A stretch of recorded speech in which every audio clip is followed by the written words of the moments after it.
And I really like this question because it forces you to find one piece in order to find the other. So again, I have a rectangular slab.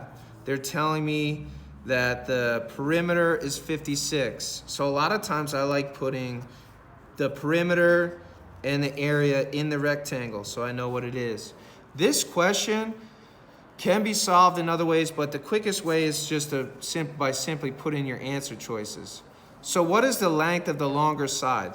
So let's call this 17. And if this is 17, this is 17. Now I know my perimeter has the same, basically the same side. Like my perimeter has these opposite sides are the same. So I could do 2x plus 17, 17, 34 is equal to 56. So I can find these two sides.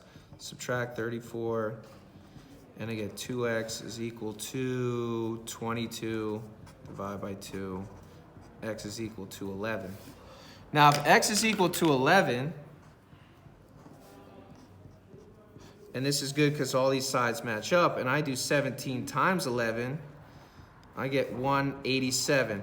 Now, I know this answer choice is wrong because I want an area of 192. So let me try 18. 2x plus, let's say I'm doing 18 here now, plus 36 is equal to 54. Subtract the 36. 2x is equal to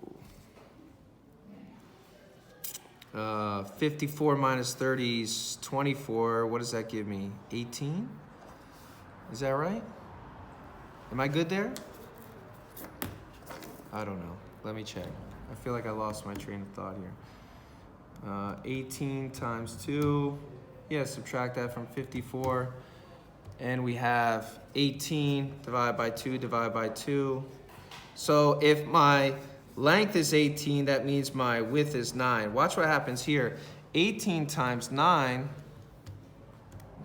is 162. What happened to my area? It actually went down.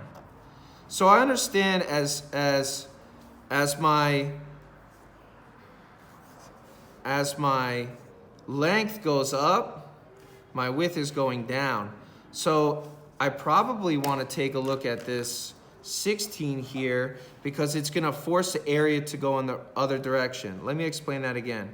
When I had 17, my area is 187. When I had 18 times 9, my area is 162, went down. So odds are I need to, let me get some space here, do 16, which would basically be 56 minus the 32, which would give me 12, or 24, divide that by 2, and that would give me 12. And if I did 16 times 12, I get 192. So the length of my concrete slab was 16, and that helped me match up with the 12, and the 16 times 12 gave me the 192. So this is another good GeoGebra problem here where there's some algebra involved using some geometric shape.